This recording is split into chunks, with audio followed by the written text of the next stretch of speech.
আদিপুস্তক 14 অধ্যায়। সিনারের রাজা আমরাফেল, ইল্লাসের রাজা অরিয়ক, এলামের রাজা কোর্দলাওমের এবং গৌমের রাজা তিদাল, এই চারজন রাজা একদিন সদমের রাজা বেরা, গোমরা রাজা বিরসা, আদমার রাজা সিনাব, সেবরের রাজা সেমেবের আর বেলার অর্থাৎ সোয়াইয়ের রাজার বিরুদ্ধে যুদ্ধ করতে এলেন।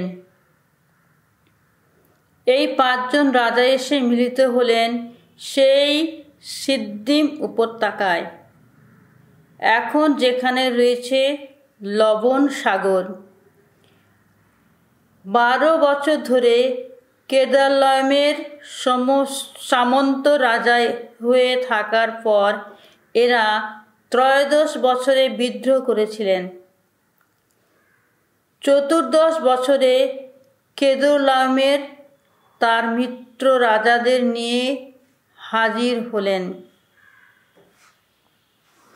তারা আশতরত কারনামে রেফারীয়দের পরাজিত করলেন।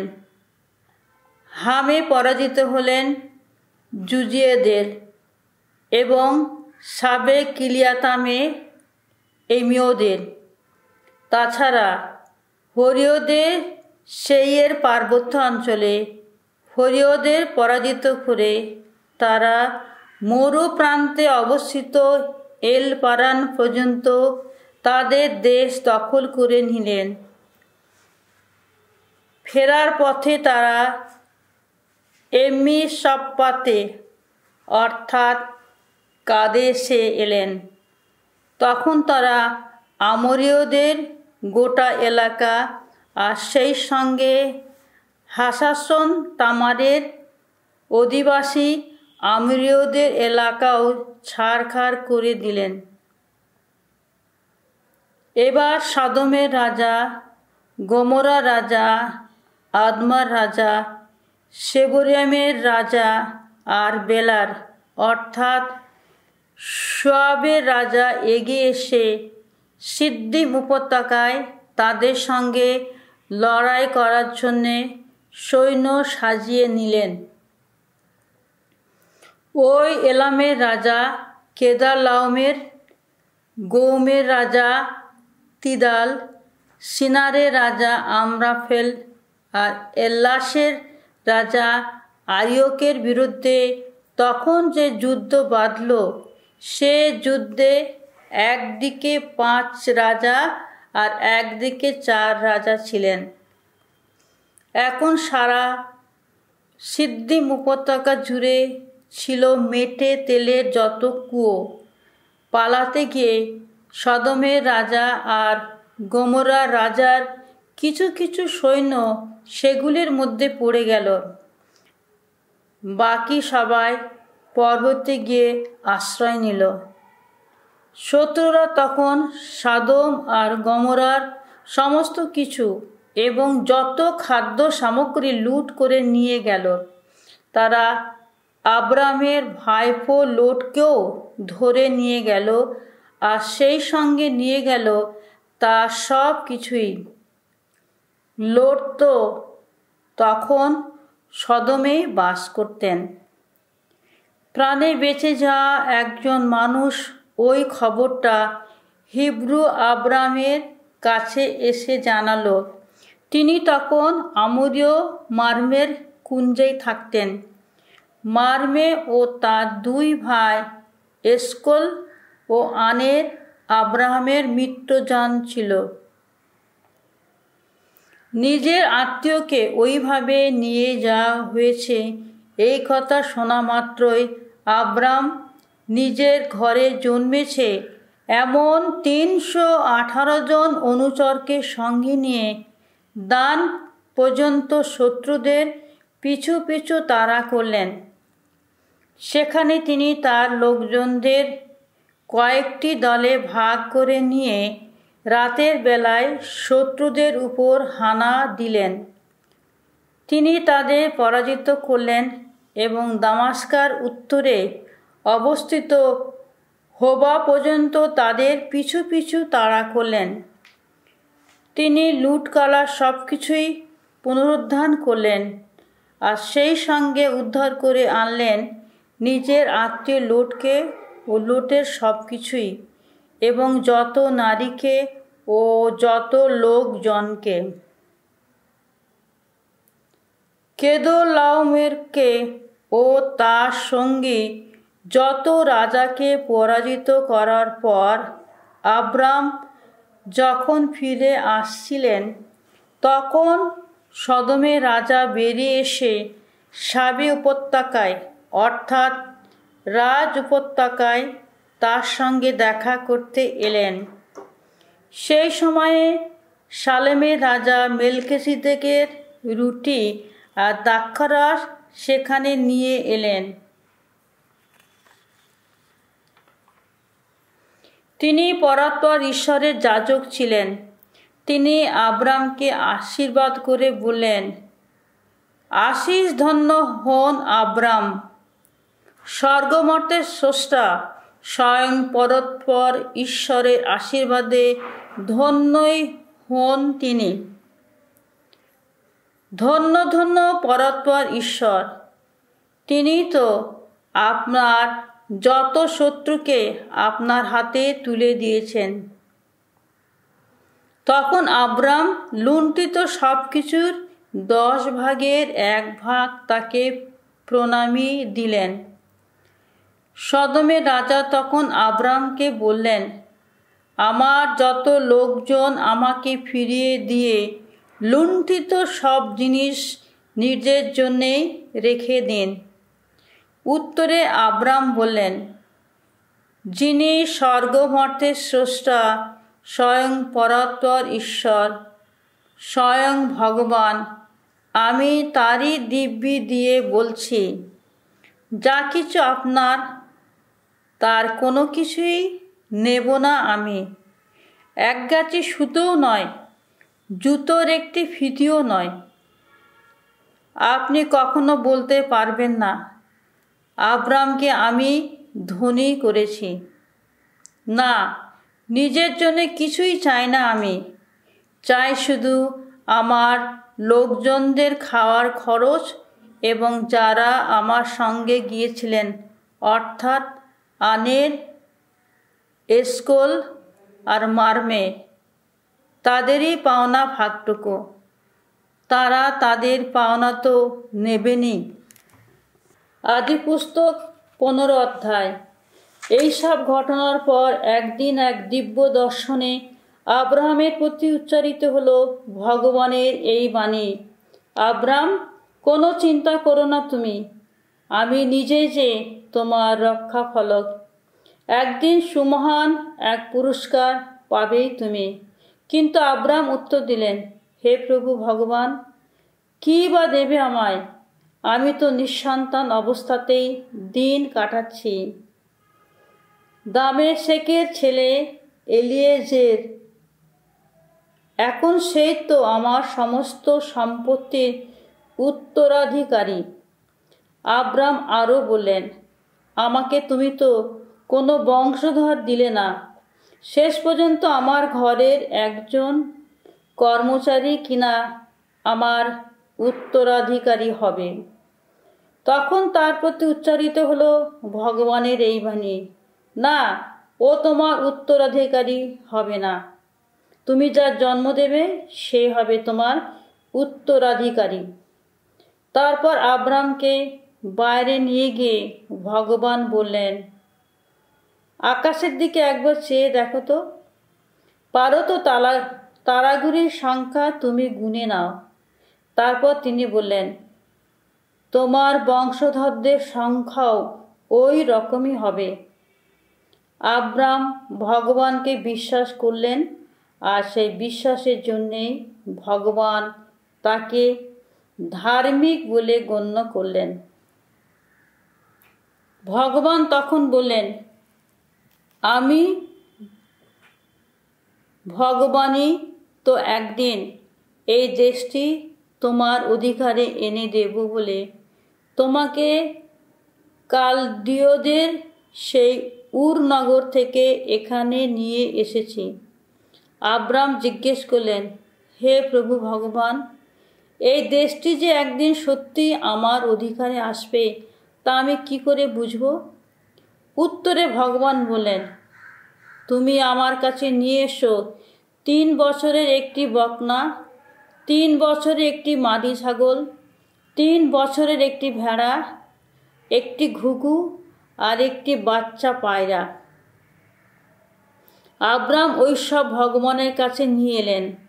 তারপর ওগুলি কেটে 2 টুকরো করে তিনি টুকরোগুলো মাটির উপর এমনভাবে সাজিয়ে রাখলেন যাতে প্রতিটি পশুর 2টো টুকরো একটি অন্যটির সামনাসামনি থাকে। কিন্তু পাখি দুটিকে তিনি সেইভাবে কেটে 2 ভাগ করলেন না। শিকারী পাখিরা তখন ওই সব মরা পশু ও পাখির উপর নেমে আসতে লাগলো, কিন্তু আব্রাম সেগুলিকে তাড়িয়ে দিলেন। সূর্য যখন ডুবুডুবু সেই সময় একটা প্রবল ঘুমের আবেশ আব্রামের 2 চোখে নেমে এলো। একটা দারুণ ভয়ের ঘোরে আচ্ছন্ন হলেন তিনি। ভগবান তখন তাকে বললেন, একথা নিশ্চিত জেনে রাখো, তোমার বংশধরদের একদিন যে দেশ তাদের নয় সেই দেশে প্রবাসী হয়ে থাকতে হবে। তাদের কৃতদাস করা হবে। 400 বছর ধরে তাদের উপর নিপীড়ন চালানো হবে। তবে সেই যে জাতি দাসত্ব করবে তারা, আমি কিন্তু সেই জাতির মানুষদের শাস্তি দেব। শেষে তোমার বংশধরেরা বিপুল ধনসম্পদ সঙ্গে নিয়ে সে দেশ ছেড়ে বেরিয়ে পড়বে।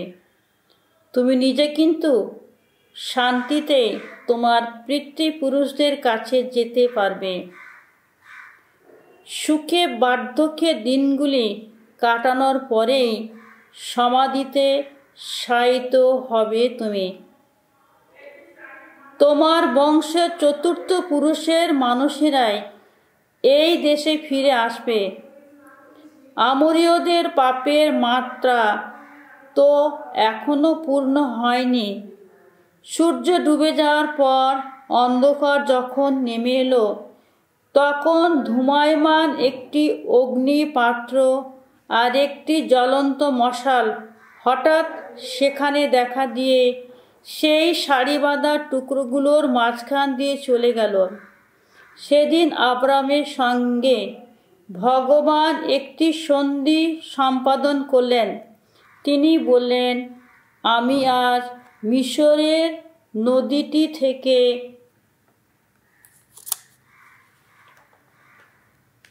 সেই মহানদী অর্থাৎ ইউফ্রেটিস নদী পর্যন্ত বিস্তৃত এই গোটা দেশটি তোমার বংশধরদের হাতেই দিলাম।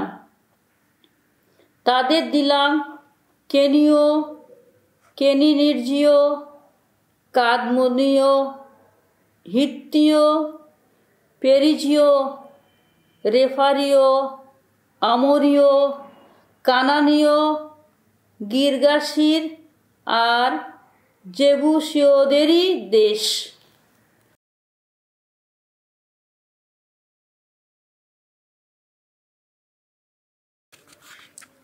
সামসঙ্গীত 10। দিন নম্র মানুষ যেন ন্যায় বিচার পায়। ওগো ভগবান, কেনই বা তুমি দাঁড়িয়ে থাকো দূরে, এমন করে লুকিয়ে থাকো সংকটের দিনে। দুর্জনের অহংকারে দেখো জ্বলে যায় দুঃখীর অন্তর।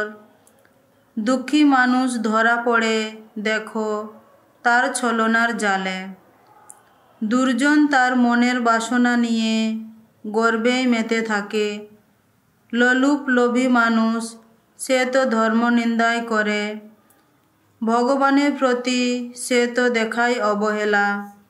দুর্জন সে তো পরম উন্নাসিক, কোনো কিছুতেই করে না সে ভ্রুক্ষেপ। ঈশ্বর বলে কোনো কিছুই নেই, এই তো তার ভাবনার সার কথা। সমস্ত কাজে সে যে সফলতা পায়, তোমার মহান বিচার নীতি তার বুদ্ধির বাইরেই থেকে যায়। তার বিরুদ্ধে যায় যারা, সে তো তাদের সকলকেই করে শুধু অবহেলা। মনে মনে সে তো ভাবে, কোনো কিছুতেই টলে যাব না কো আমি, বিপদে বিপাকে পড়ব না কোনো দিন। তার মুখে শুধু অভিশাপ, শুধু শাসানি ও প্রতারণা। তার কথার পেছনে লুকিয়ে থাকে অন্যায় নষ্টামি।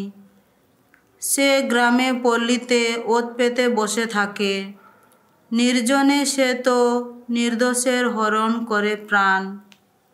ভাগ্যহীন মানুষকে সে তো চোখে চোখেই রাখে, ঝোপের আড়ালে লুকিয়ে থাকা সিংহেরই মতো ওত পেতে বসে থাকে। দিন দুঃখীকে ধরবে বলেই ওত পেতে বসে থাকে, ছলনার জালে বন্দি করেই টেনে নিয়ে যায় তাকে। ভাগ্যহীন মানুষ এই হঠাৎ আঘাতে মাটিতে লুটিয়ে পড়ে, ওই নিদারুণ শক্তির কাছে সে তো পরাস্ত হয়। দুর্জনেরও তখন মনে হয়, ঈশ্বর তো কারোর কথাই ভাবেন না কোনো দিন। মুখ ফিরিয়েই থাকেন তিনি, দেখেও তিনি দেখেন না কোনো কিছু। ওঠো ভগবান, ওঠো তুমি এইবার, তোমার বাহুতে কত শক্তি তুমি দেখাও এইবার। ভুলে থেকো না ওগো দুঃখী জনের কথা। কেন দুর্জন এমনভাবে ঈশ্বরকে দেখাবে অবহেলা? কেনই বা সে মনে মনে ভেবে যাবে, কোনো কিছুরই হিসাব চাও না তুমি। সবই তো ওগো দেখতে পাও তুমি, যেখানে যত দুঃখ ক্লেশ সব কিছুই তো লক্ষ্য রাখো তুমি। আর নিজের হাতেই তুলে নাও সেই ক্লেশ মোচনের ভার। ভাগ্যহীন মানুষ তোমার চরণাশ্রয়ে নিজেকে সঁপে দেয়। অনাথ যারা তুমি ওগো, তুমিই তাদের সহায়। ওগো ভগ্ন বাহু হোক ওই দুর্জন দুরাচার, ওর নষ্টামির হিসাব নিয়েই শেষ করে দাও ওর যত নষ্টামি। ভগবান তো সবার রাজা চিরদিন চিরকাল, যেসব জাতি তাঁকে অমান্য করে তার রাজভূমি থেকে লুপ্তই হবে তারা। ওগো ভগবান, দীন বিনয়ীর বাসনা তুমি তো অপূর্ণ রাখবে না। জানি তাদের চিত্তে নতুন শক্তি জাগিয়েই তোলো তুমি। অনাথ শোষিত মানুষ যেন সত্যি বিচার পায়। মর্তের কোনো কেউই যেন কারোর মনে আর ভয় না ছড়াতে পারে। জানি তুমি আছো চিরসতর্ক তুমি।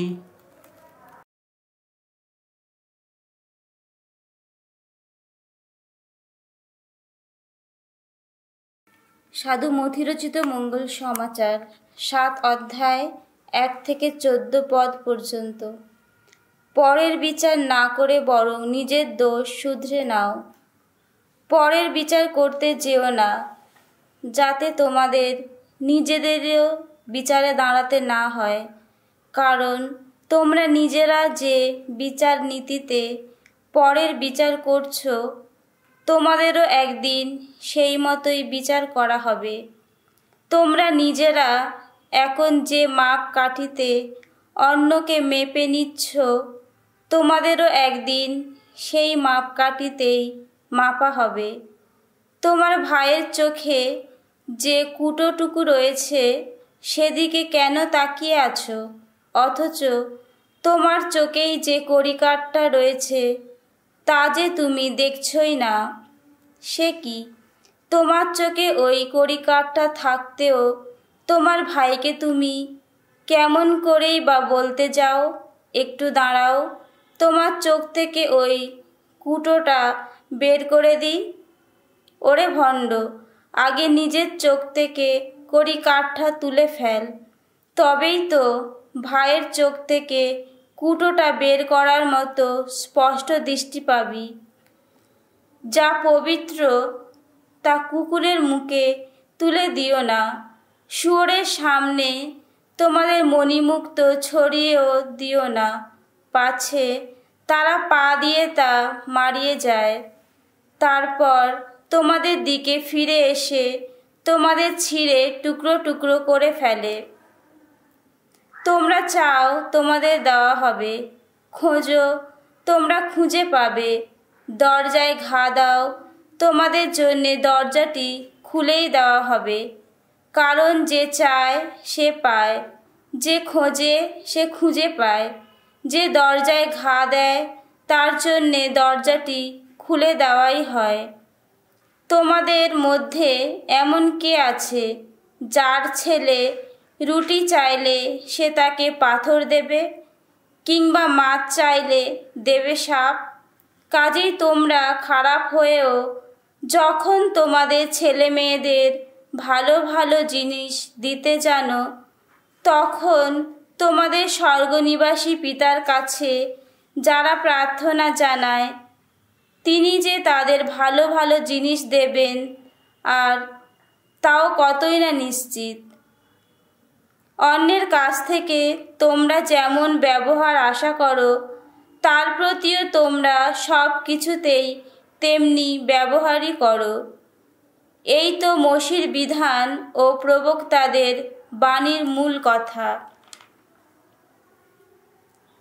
তোমরা সরু দরজা দিয়েই ভেতরে যাও, কেননা যে দরজা, যে পথ মানুষকে ধ্বংসের দিকে নিয়ে যায়, সেই দরজা যে চওড়া, সেই পথ যে প্রশস্ত, আর অনেকেই তো সেই পথে পাও বাড়ায়।